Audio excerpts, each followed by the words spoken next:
Le thème général, c'est la merveilleuse personne du Saint-Esprit. On entend parler pratiquement de phronimos, la sagesse pratique. Matthieu 25, 1, on dit « Le royaume des cieux est semblable à 10 vierges, ayant pris leur lampe, allaient à la rencontre de l'époux. » Verset 2. 5 d'entre elles étaient folles, 5 d'entre elles étaient sages. Reviens en arrière, reviens au verset 1. On dit le royaume de Dieu est semblable à 10 vierges, c'est-à-dire que les 10 personnes sont identiques. C'est comme 10 enfants de Dieu, 10 personnes qui ont accepté Jésus. Les 10 sont identiques. Verset 2. Ce qui fait la différence là, c'est phronimos.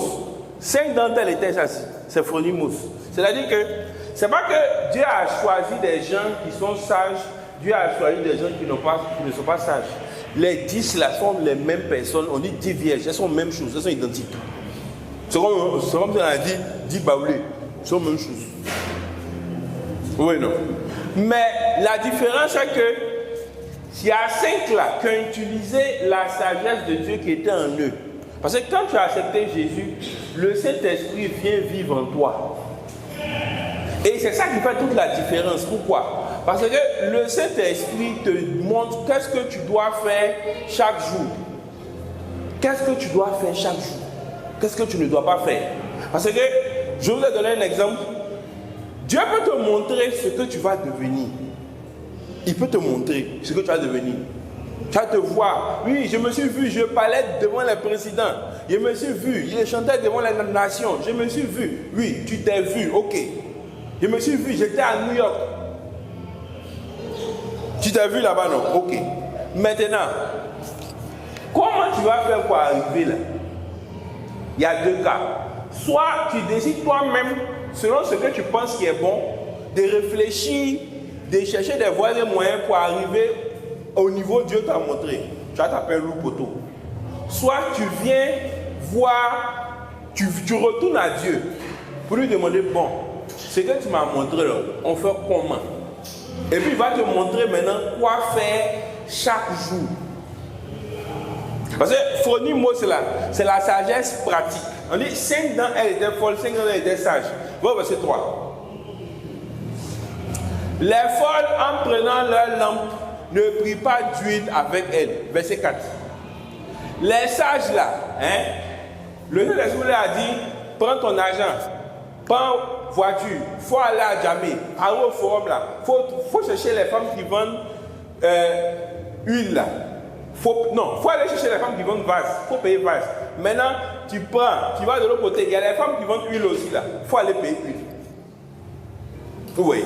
Donc, le Saint-Esprit lui a montré pratiquement comment faire pour rentrer dans ce que Dieu lui a montré.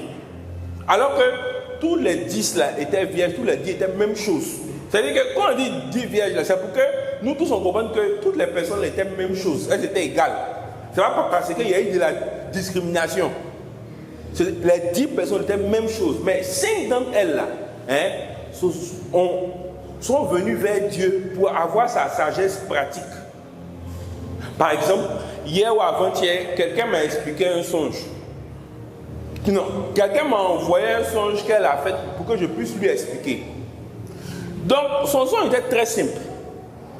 Dieu lui a montré que la personne va enfanter un projet. Donc, la personne s'est vue dans le songe en train d'accoucher. Oui, non. Quand on dit accouchement, ce n'est pas forcément dit que tu as fait enfant. Mais c'est pour cette personne-là, c'était qu'elle allait enfanter un projet.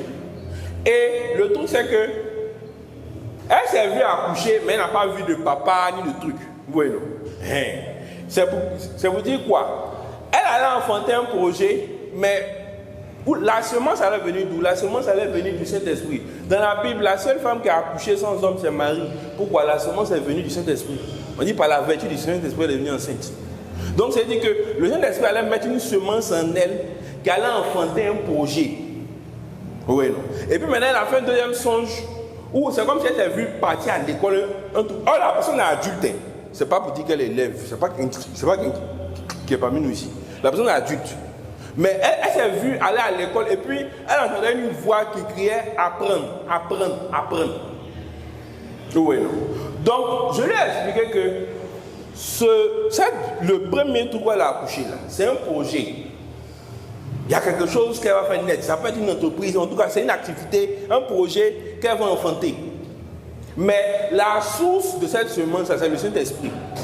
De deux, l'une des clés par laquelle ce projet-là va grandir et va prendre forme là, c'est par sa capacité d'apprendre, d'acquérir de la connaissance. Donc, ce que je lui ai conseillé, c'est de prendre un temps de jeûne et prière pour se tourner vers le Saint-Esprit pour lui demander, bon, on fait comment? Pour qu'il lui donne phronimos, pour qu'il va lui dire, fais ça, fais ça, fais ça, fais ça. Sinon, elle a vu qu'elle va enfanter un projet. Elle a vu qu'elle va enfanter une entreprise. Mais entre ce qu'elle est aujourd'hui là, et puis entreprise, elle va faire, ça va marcher là. Elle ne sait pas comment ça s'est passé. Vous comprenez? Donc, c'est pour ça qu'on a besoin de phronimos. Et donc, tu vois que la sagesse là, l'a guidée à aller payer vase, à aller payer huile pour venir garder. Les folles là, c'est les personnes qui font les choses sans consulter le Saint-Esprit qui vit en eux. Parce que quand tu as accepté Jésus comme Seigneur et Sauveur, le Saint-Esprit vit en toi. Donc c'est de la folie que de t'engager dans des choses sans consulter le Saint-Esprit qui vit en toi. Tu vois trop de gens se mettre dans des problèmes comme ça. Par exemple, dans les affaires de relations. Tu vois des gens aller se mettre en relation avec des gens parce qu'ils voient qu'à l'église, lui, il prie fort. Oui, je me rappelle une soeur, il y a quelques années de cela, c'est pas ici, c'est dans une de nos églises. Parce qu'il y a un frère à l'église, lui priait fort. Tu sais, non? Donc, c'est dit que le frère là, il est zélé, il est toujours à l'église, donc c'est un bon gars. Ah, le gars lui a fait quelque chose de mauvais. Jusqu'à aujourd'hui, ça ne s'est pas retrouvé.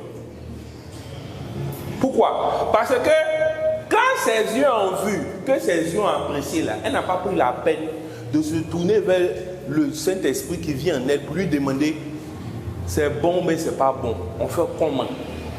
Et puis il va lui dire fais ça, fais ça, fais ça. Donc on va voir comment recourir à ce Saint-Esprit là qui vit en toi. Tu vas dans Jean 14, 15. Jean 14, 15. Verset 16. Et moi je prie le Père qui vous donne un autre conseil afin qu'il demeure éternellement avec vous. Verset 17. L'esprit de vérité que le monde ne peut recevoir parce qu'il ne le voit point, ne le connaît point, mais vous le connaissez car il demeure en vous et qu'il sera avec vous. On dit quoi? Il demeure en vous et il sera avec vous. Le Saint-Esprit, il est en toi, il est en moi. Maintenant, la question, en fait, quand certains imaginent le Saint-Esprit, il y a des gens qui voient ça comme chakra.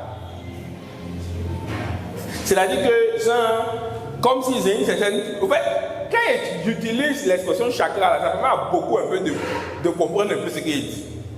Il y a des gens qui voient ça comme chakra. Genre, une puissance qu'ils peuvent utiliser pour faire ce qu'ils veulent faire. Vous voyez, non? C'est une erreur. C'est une erreur.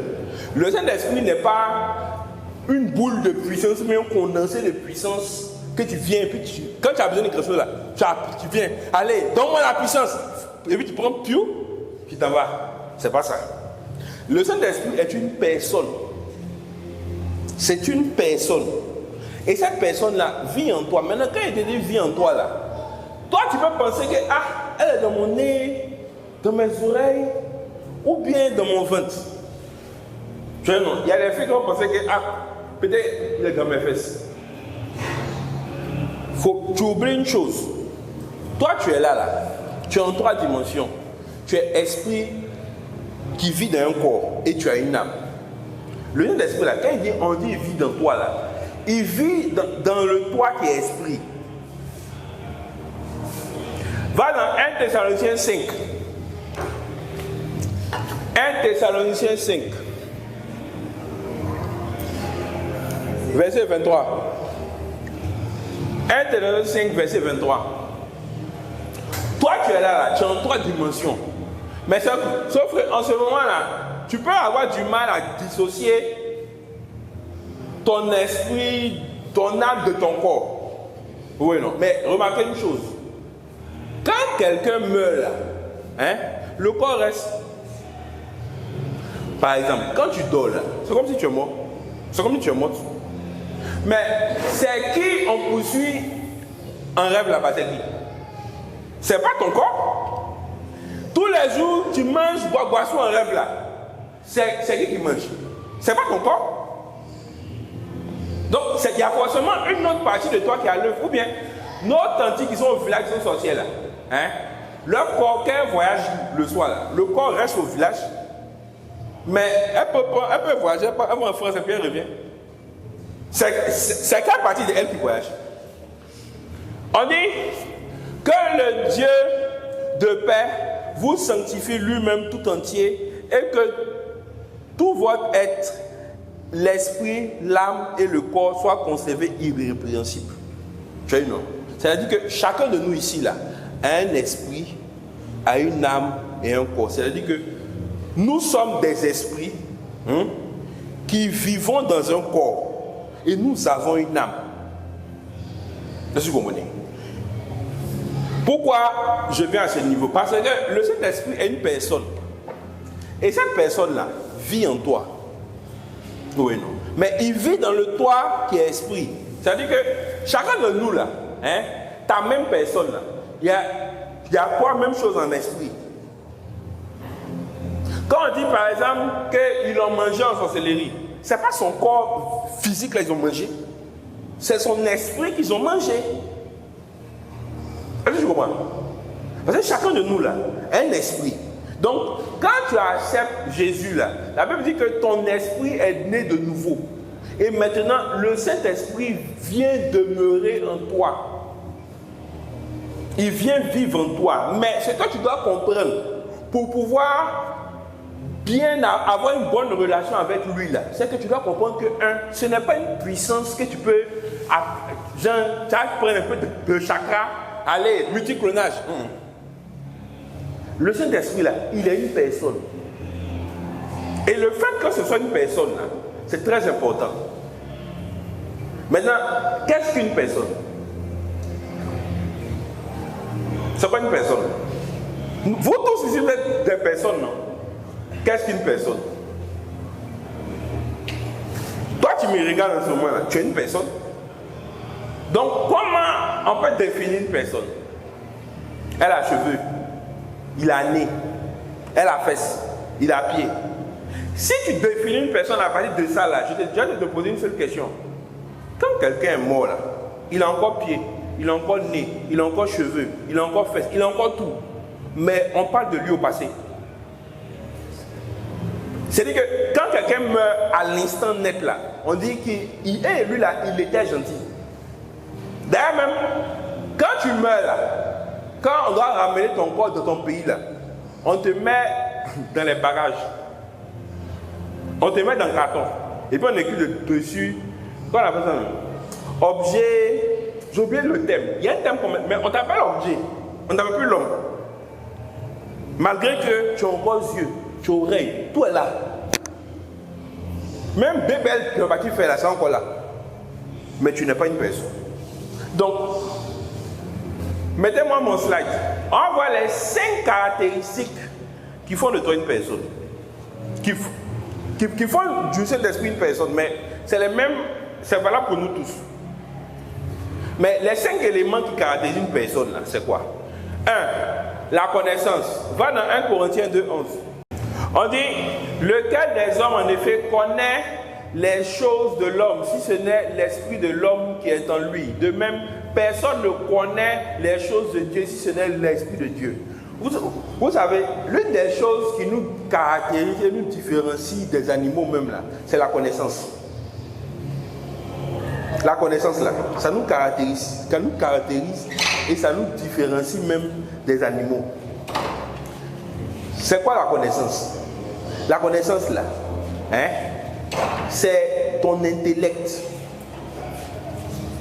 Et tu vois, ton intellect, ta faculté de pouvoir assimiler les choses, comprendre les choses c'est vraiment très difficile à définir quoi.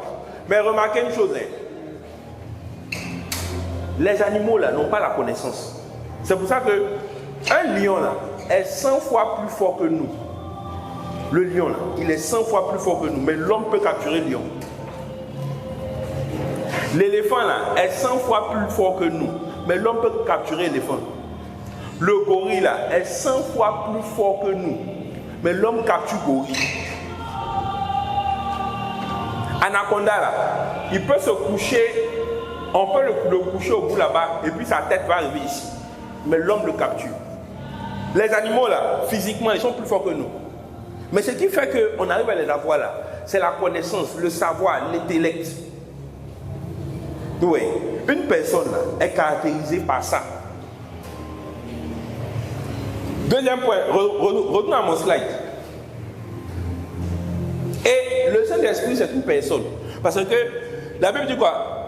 Reviens au verset. Reviens au verset. Oui, même verset. Reviens au verset seulement. Même verset où tu es tout de suite là. La Bible dit que lui connaît les choses de Dieu. Personne ne connaît les choses de Dieu si ce n'est l'Esprit de Dieu. Le Saint-Esprit a la connaissance, comme toute personne. Nous tous ici, là, on a de la connaissance, on a de l'intellect. C'est pour ça que même si le singe a des doigts comme toi, tu es supérieur au singe. Parce que toi, tu as de la connaissance, tu as du savoir, tu as de l'intellect. Oui, non. Retourne au slide. La deuxième chose qui caractérise une personne, retourne au slide, qui caractérise une personne, c'est la volonté. Va dans 1 Corinthiens 12, 11. Parce que quand tu regardes par exemple un cadavre, ce qui marque par exemple les gens quand ils perdent un parent, c'est que le gars ne peut plus exprimer sa volonté. Actuellement là, il y a quelqu'un qui est décédé. Il y a tout un palabre. C'était un membre de notre église à Yopougon. Donc on m'a appelé dans la semaine. Parce que les parents paternels du monsieur et puis la veuve sont en train de faire palabre. Eux, ils veulent l'enterrer au village. La veuve dit que son mari, avant de mourir, a dit qu'il ne voulait pas être enterré au village. Oui, non. Malheureusement, là, comme il n'est plus là, il ne peut pas exprimer sa volonté. Donc, en ce moment-là, la grande sœur du défunt m'a appelé, je crois, jeudi. Elle a parlé de mes oreilles peut-être 30 minutes ou 1 heure.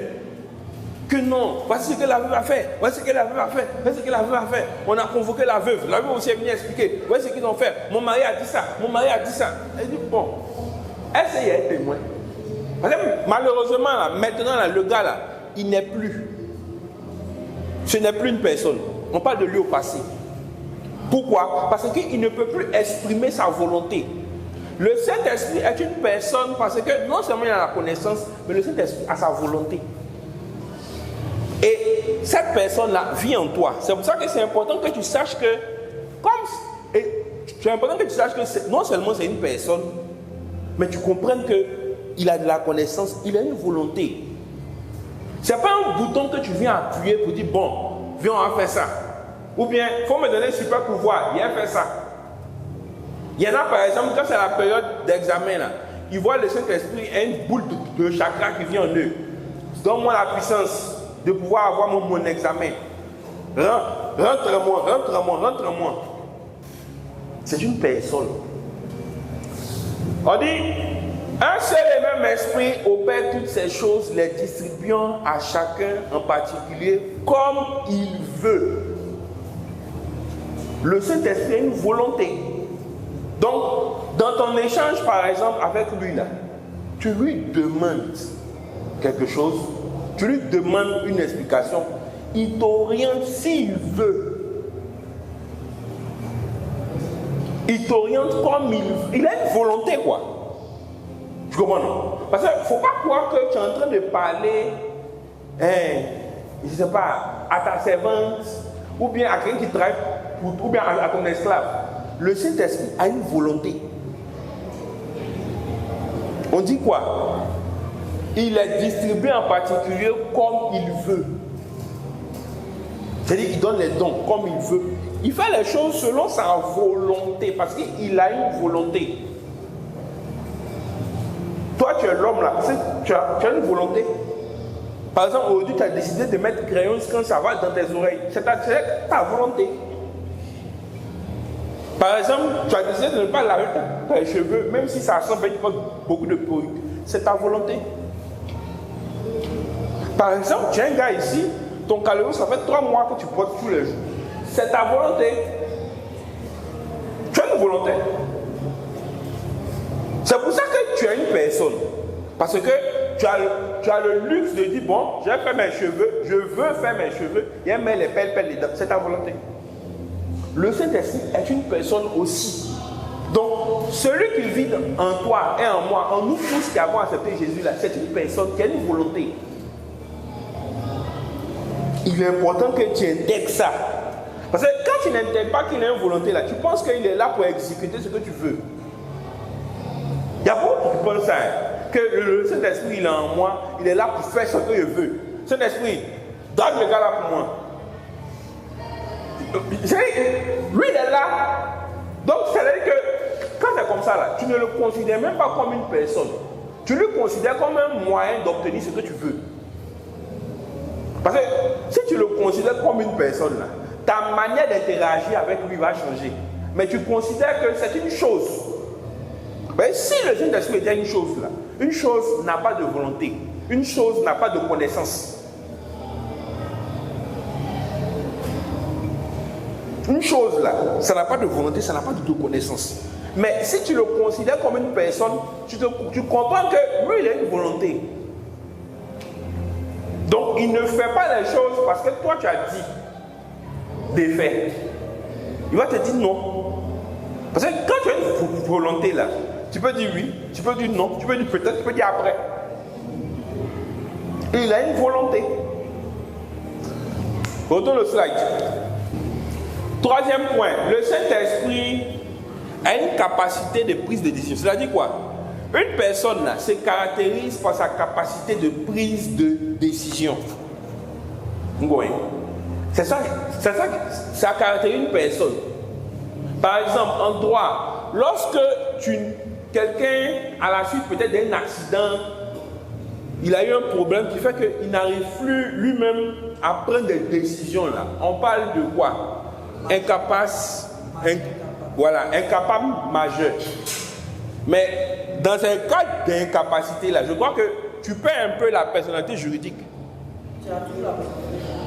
Mais quelqu'un exerce tes droits à ta place. Parce que quand tu ne peux plus prendre de décision là, on considère que tu es un incapable.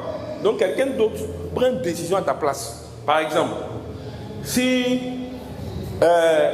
pour ce que tu vas manger, comment tu vas vivre, quelqu'un d'autre s'occupe de toi parce qu'on considère que tu es incapable. C'est le cas par exemple d'un mineur. C'est pour ça que quand tu lègues un héritage à un mineur, c'est quand il est majeur qu'il peut prendre son héritage. En temps là, quelqu'un d'autre va gérer ça pour lui. Si la personne a tout mélangé aussi, c'est gâté.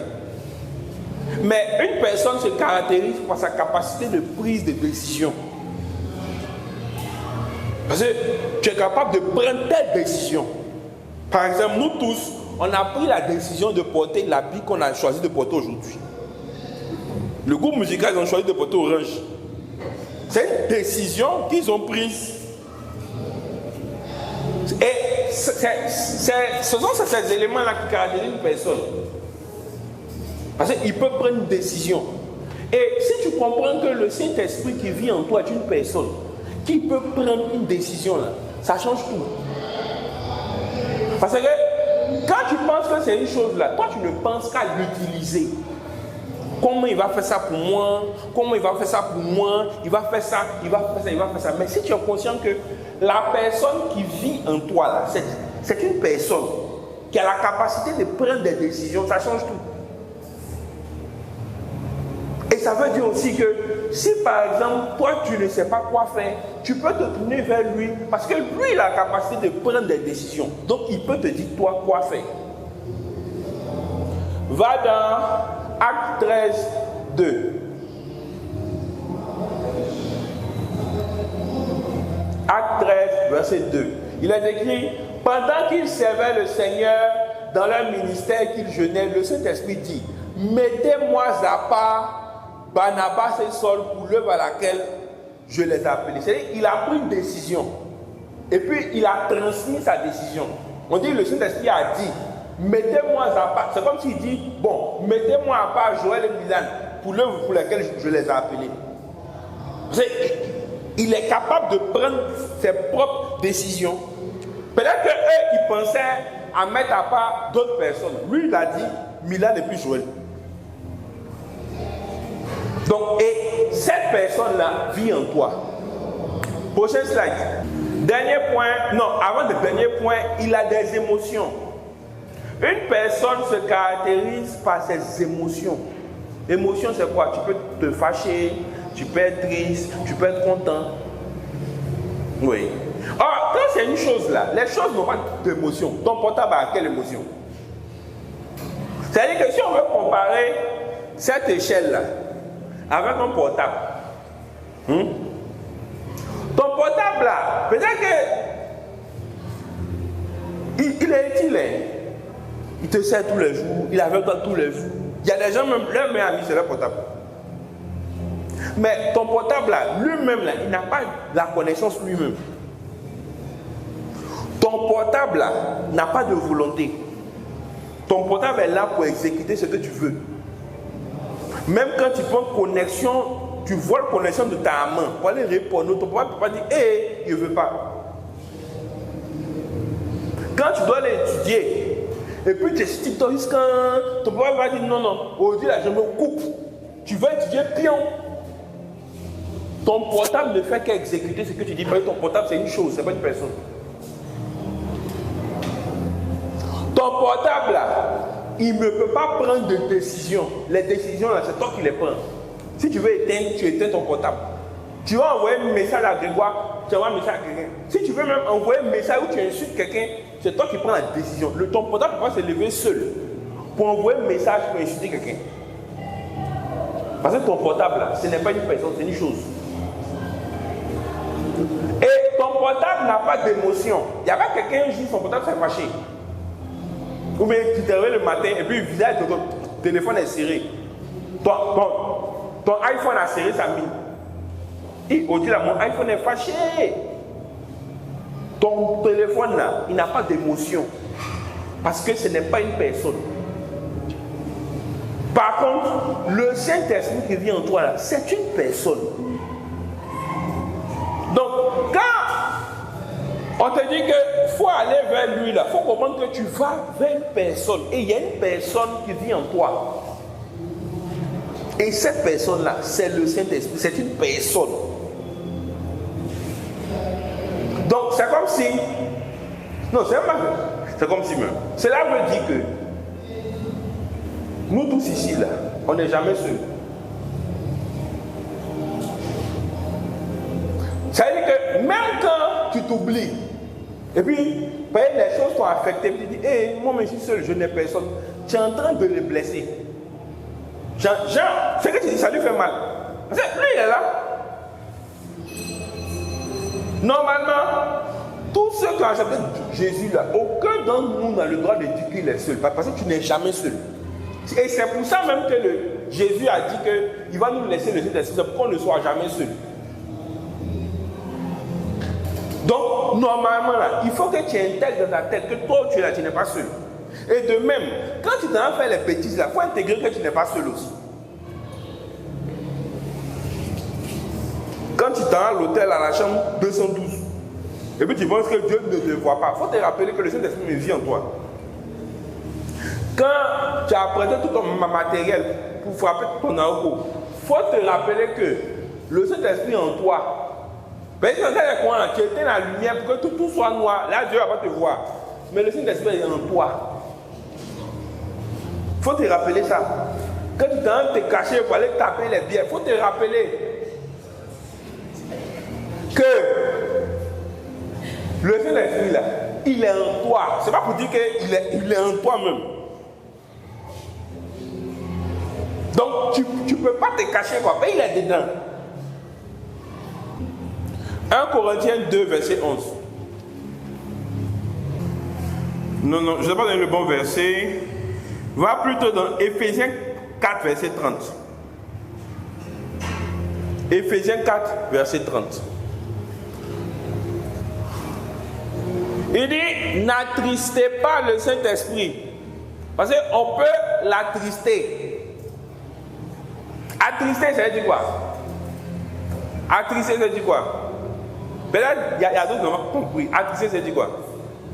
Attrister, ça veut dire quoi? Il y en a qui ont fait A2 ici. Ceux qui ont eu bac même là, vous devez faire haïtien.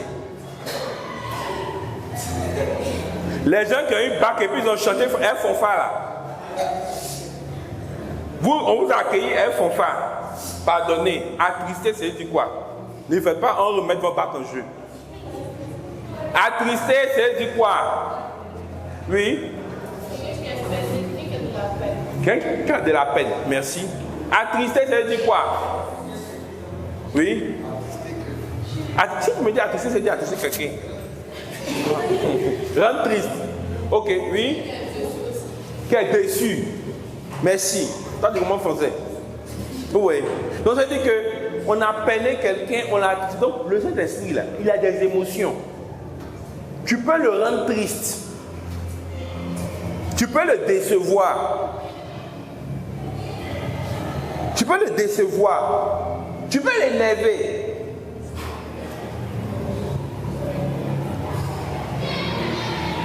Tu peux le rendre heureux. Comme c'est une personne, là, il a des émotions. Vous comprenez? Mais on n'a souvent pas tendance à intégrer ça. Parce que très souvent, là, on fait les choses selon ce que nous on veut. Et puis lui, puisqu'on le considère comme une chose là, il est supposé exécuter ce que toi tu veux. Et c'est un problème. C'est l'une des raisons pour laquelle Dieu n'arrive pas à t'utiliser pour ce pourquoi il a prévu pour toi. C'est l'une des raisons pour laquelle la plupart des gens sur la terre, la plupart des enfants de Dieu sur la terre là, ne réalisent jamais la volonté de Dieu pour leur vie. Parce que tout va se passer à partir de la relation que tu as tissée avec le Saint-Esprit. Parce que c'est de cette relation-là qui va te guider dans la vérité, il va te guider sur le chemin que tu dois emprunter pour devenir ce que tu dois devenir. Mais tu dois comprendre que tu as fait une personne, tu n'as pas fait une chose. Mon téléphone portable, là, il n'y a jamais un jour je me suis levé, mon téléphone est pas chez moi. Je ne peux pas attrister mon portable, mais je peux attrister une personne. Je ne peux pas attrister comment on appelle ça, ma caméra, mais je peux attrister ma petite soeur. Vous comprenez? On attriste le Saint-Esprit, on peut attrister le Saint-Esprit parce qu'il est une personne. Et cette personne-là vit en toi 24 heures sur 24 dès que tu as accepté Jésus comme Seigneur et Sauveur. Peut-être que tu n'as pas l'impression, mais c'est le cas. Il vit avec toi tous les jours. Maintenant, c'est à toi de venir vers lui. Reviens au slide. Revenons au slide. Dernier point. Ce qui caractérise une personne également, c'est la capacité de communiquer avec les autres et de se faire comprendre. C'est-à-dire quoi? Ce qui caractérise une personne, là, c'est que moi, là, je peux communiquer avec toi et puis tu vas me comprendre.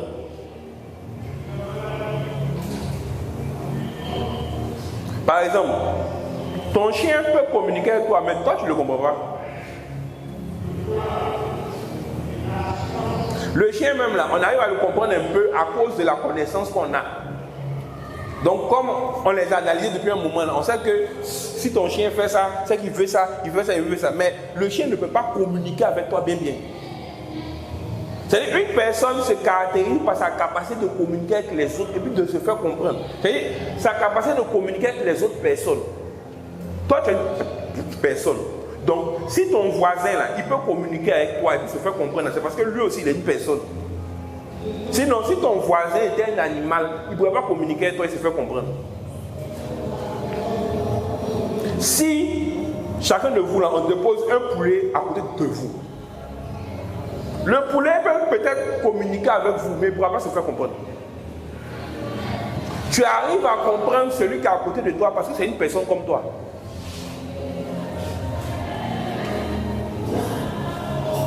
C'est factuel. Si Milan peut comprendre Emmanuel, c'est parce qu'Emmanuel est l'homme comme lui. Mais si Emmanuel était bœuf ou bien mouton, quand Milan est en train de parler, bonjour, je m'appelle Milan, et puis il fait mais.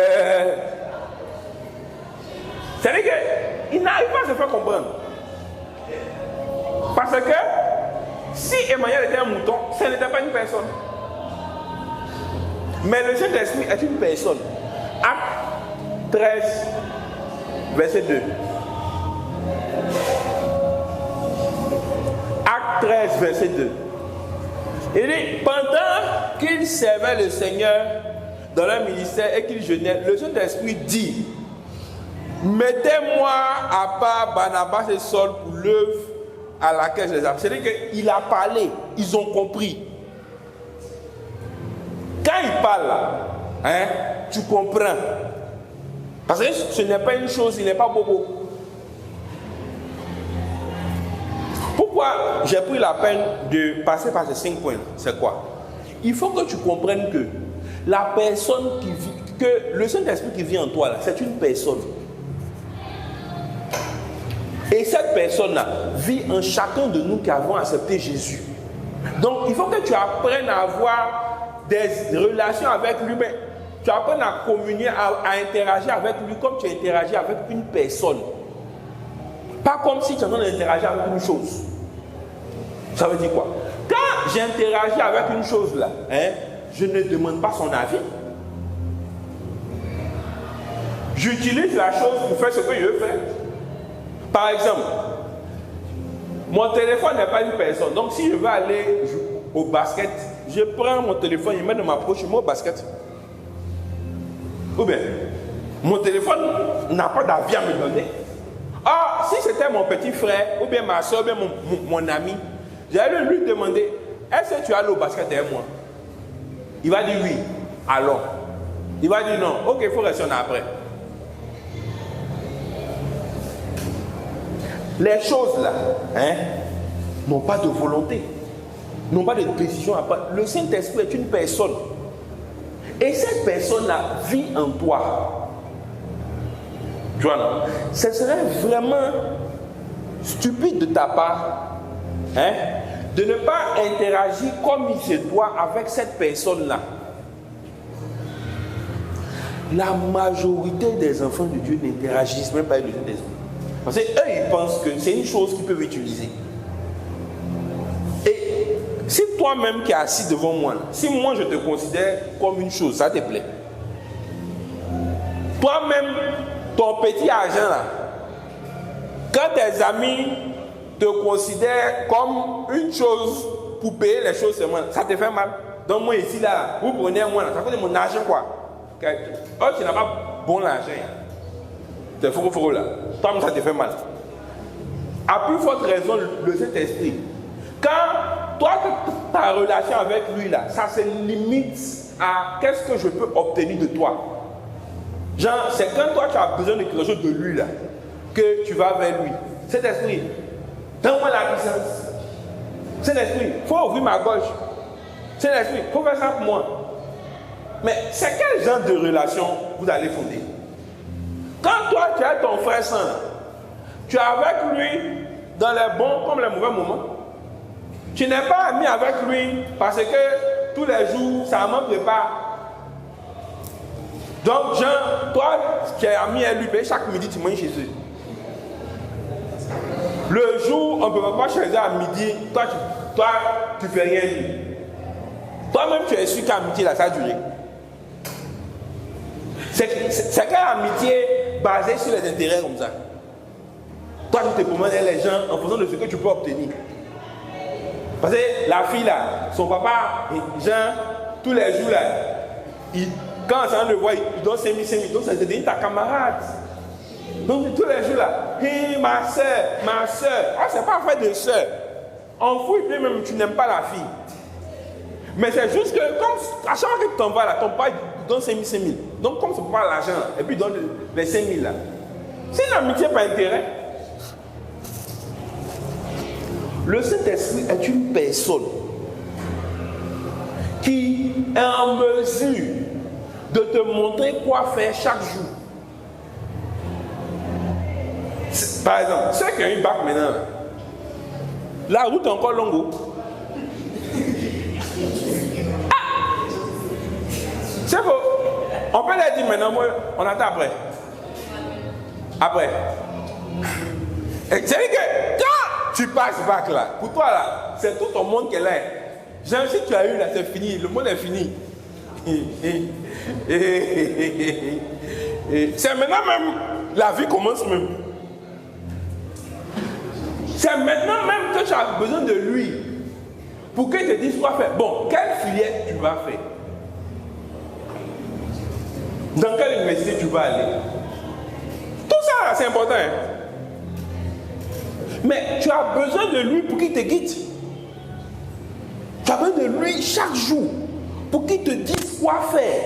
Tu as besoin de lui chaque jour. Mais le problème, c'est que si tu n'interagis pas avec lui, comme on interagit avec une personne, souvent même là, tu vas lui parler, il ne te répond pas. Mais toi là, tu as le foutaise. C'est le cas de beaucoup de gens qui disent non, moi il ne me parle jamais. C'est pas qu'il est beaucoup, il parle. Mais comme toi là, tu as le foutaise là, c'est pour ça qu'il ne te parle pas. Parce que toi tu le considères comme ta chose. Donc, tu traites à lui en foutaise façon. Donc comme tu le considères comme une chose là, donc quand tu fais ta connerie et puis après tu viens le voir, c'est l'esprit, oui, je suis là. Et puis quand il a commencé pour le blaguer là, tu as mis des petits sons façon, tu sais non, tu as pris des gens de petits jeunes. Et puis, oh, tu entends, le Saint-Esprit est là. Et puis il y a quoi là, pour le blaguer, mais tu pleures un peu. Tu sais non, genre, il va penser que tu es là, mais ta morve là. Ça va faire que... Non, on a la foutaise. Donc, tu vois, tu as passé ton temps à faire ce que tu veux. Il te parle, tu n'écoutes pas. Il attire ton attention, tu n'écoutes pas. Maintenant que tu es dans un rembarqué, tu as un problème. Tu mets un petit son, un de la moine. Le Saint-Esprit est là. Et puis tu pleures. On est malade. Tu es en train de pleurer. Tu es à genoux. Oh Saint-Esprit, oh oui, je suis là. Parle-moi. Il ne va rien te dire parce que c'est foutaise. C'est parce que tu as besoin de lui maintenant que tu viens vers lui. Une relation, elle se bâtit chaque jour. Elle ne se bâtit pas quand on a besoin des gens. Si tu veux bâtir une relation d'amitié ou en tout cas de fraternité avec une personne, là, hein, la relation se bâtit chaque jour. Tu ne bâtis pas tes relations avec les gens au gré de tes intérêts. Quand toi tu veux quelque chose là, c'est là maintenant que tu connais, tu sais que tu as un nom. Qui habite à la Riviera, qui a l'argent. Vous ne savez pas que c'est frustrant, ça fait mal. De voir que tes propres parents, tes propres neveux te considèrent comme une chose. Comme un distributeur de billets de banque. Non, quand tu as besoin d'argent là, tonton Grégoire même là, je vais les saluer. C'est-à-dire que quand il y a des gens là, quand ton homme te voit net, il sait que c'est l'argent que tu veux. C'est pas plaisant, ça fait mal. Ça lui fait mal. Parce qu'il voit que, au fait, tu ne l'aimes pas. Tu veux juste tirer profit de ce qu'il a. Si toi-même on te fait ça là, on va voir si c'est plaisant. On ne sait pas bâtir nos relations avec les personnes qui sont autour de nous. Et en particulier avec le Saint-Esprit. Puisque ton comportement et le Saint-Esprit même là, c'est ton comportement que tu fais dans la vie de tous les jours. Toi là, tes amitiés là sont guidées par tes intérêts. Soit c'est ton ventre, soit c'est autre chose. Mais en tout cas, c'est tes intérêts. Où tu as intérêt là, tu as ami là-bas. Où tu n'as pas intérêt, tu n'as pas ami là-bas.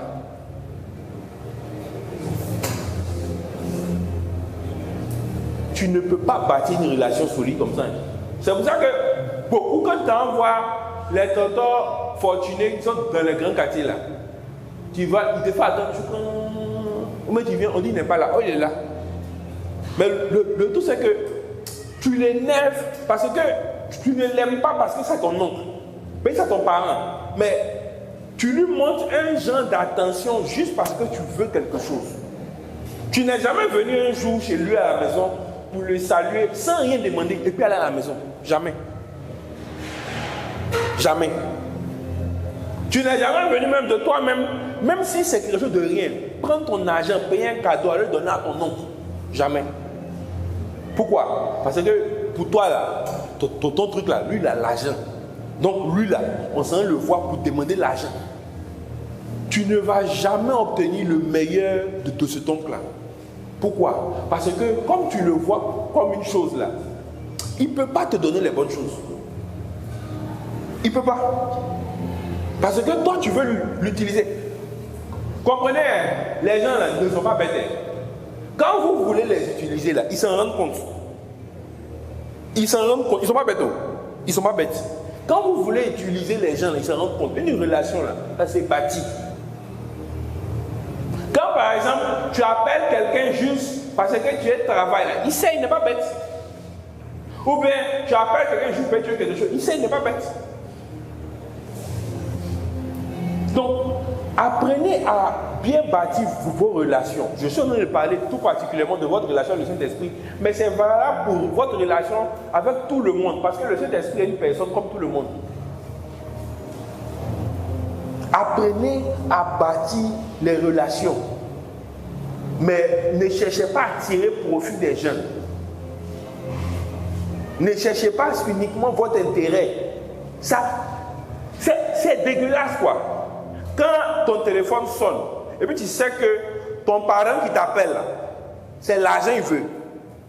Il y a des numéros même souvent là. Quand ça sonne, tu sais que c'est l'argent. Tu sais, il y a des parents au village là, ils n'appellent jamais si on n'a pas de problème. Quand ils t'appellent, c'est qu'il y a une cotisation ou bien il y a un jet qui a sorti. Mais c'est normal que quand tu vois le numéro même, tu n'as pas envie de décrocher. De la même manière aussi là, si toi tu viens toujours vers le Saint-Esprit pour l'utiliser, c'est normal que quand tu parles même, il n'a pas envie de te répondre. Parce qu'il a une volonté. Il peut avoir envie de te répondre comme avoir envie de ne pas te répondre. Ça peut être machine. Il a une volonté. De la même manière, ton oncle peut ne pas avoir envie de décrocher tes appels. Parce qu'il a remarqué que toi là, tu as un neveu là, tu es cupide, c'est l'un qui t'intéresse, tu ne l'aimes pas. Donc quand tu appelles là, il ne te croit jamais. Tu es obligé de prendre toujours différents numéros pour l'appeler. De la même manière aussi là, quand tu parles au Saint-Esprit, il ne te répond pas parce qu'il a vu que toi là, au fait, en tant que personne là, il ne t'intéresse pas. Toi, tu veux juste pouvoir obtenir ce que tu veux de lui et puis basta. Donc aussi, quand toi aussi tu vas l'appeler, il ne décroche pas. Parce qu'il fait ce qu'il veut parce que c'est une personne. Il faut que tu comprennes ça. Et une relation là, ça se bâtit. Une relation d'amitié là, ça se bâtit. C'est-à-dire que normalement, si tu es intelligent, tu as le meilleur conseiller possible qui vit en toi. Tu as le meilleur ami possible qui vit en toi. Mais tu dois bâtir cette relation-là. Tu dois bâtir cette relation. On donne un exemple. Si Vecho s'en va chez les Emmanuel tous les jours quand il y a nourriture. Mais quand Vecho va commencer à arriver même là, il va commencer à arriver, il arrive où toute la cour le connaît. Ton camarade, pourquoi il arrive où? Si c'est le paoulé, ils vont te donner un surnom. On dit, le petit gosse là, il arrive où? Toi-même, Emmanuel, ça ne va pas te plaire. Donc, le Saint-Esprit là, il vit en toi. Mais c'est une personne. Et chaque personne là même là, elle a la sagesse incarnée. Mais c'est une personne. Il ne faut pas que votre relation là soit basée uniquement sur tes intérêts. Tu viens à lui quand tu en as besoin. Quand tu n'as pas besoin de lui, tu le bois. Il y a des gens ici, là, il y a des amis qui ne te parlent plus à cause de ça. Parce qu'ils ont remarqué que tu les stylises. C'est parce que tu as besoin de quelque chose là que tu les appelles. Quand tu n'as pas besoin d'eux là, tu ne les appelles pas. Donc c'est normal qu'ils t'envoient. Donc de la même manière aussi, le Saint-Esprit aussi, il va te boire. C'est pour ça que tu peux faire une bonne période et puis tu ne l'entends pas. Tu ne l'entends plus. Tu as l'impression qu'il n'est plus avec toi. C'est pas qu'il n'est plus avec toi.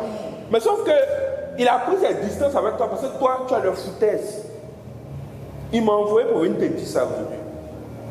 Si tu ne comprends pas que c'est une personne, que tu dois bâtir ta relation avec lui chaque jour, qu'au lieu de ça, tu attends, quand tu as besoin de quelque chose de lui, pour faire appel à lui, je te dis que souvent tu vas l'appeler là, il ne va pas te répondre. Tu as crié à lui, il va fermer son téléphone. Et puis tu as fait bizarre, je ne comprends pas, depuis là, quand il est pris, c'est sec, c'est sec, c'est sec, ça va mouiller, c'est sec, ça ne sera pas mouillé. Parce que toi, tu es quelqu'un qui a les foutaises. Parce que tu te fous de la personne du Saint-Esprit. Parce que c'est une personne. Tu dois bâtir la relation chaque jour. Bâtir la relation chaque jour, ça veut dire quoi? Ça veut dire que tu dois pouvoir communiquer avec lui, passer du temps avec lui, même quand tu n'en as pas besoin. Même quand tu n'en as pas besoin, genre, tu n'as pas besoin de l'argent, besoin de quelque chose. Donc tu passes du temps avec lui juste pour passer du temps avec lui. Là, tu es en train de bâtir votre relation. Donc c'est normal que quelqu'un qui bâtit la relation chaque jour, le jour où il a besoin de lui là, il est là. Mais tu es son frère saint. Mais si, malgré qu'il vit en toi, tu ne prends pas la peine de bâtir la relation chaque jour, mais tu essaies juste de tirer profit de lui, tu vas le vexer, tu vas l'attrister, tu vas le peiner, tu vas lui faire mal. Et quand c'est comme ça, il va prendre cette distance avec toi. Parce que c'est une personne. Tu as le temps de te promener chaque jour. Mais tu n'as pas le temps pour passer quelques minutes, au moins une seule heure avec lui dans la journée. Ne serait-ce même 10 minutes avec lui, tu n'as pas ce temps. Ne serait-ce que 20 minutes avec lui, tu n'as pas ce temps. Tu as le temps de scroller sur TikTok pendant des heures, de suivre tout type de live bête. Mais tu n'as pas le temps pour lui donner au moins 1 heure, 10 minutes, 20 minutes, 30 minutes dans la journée. Et puis tu penses que le jour où tu auras besoin de lui, il va te répondre. C'est une personne. Ce n'est pas une chose. C'est une personne. Il a une volonté. Naturellement, il n'aura pas envie de te répondre parce que toi, tu as le foutaise. Tu ne penses qu'à l'utiliser. Qui aime quand on l'utilise? Personne. Ça va même mal à tout le monde. Donc, fais attention. Sinon, tu vas briser la relation.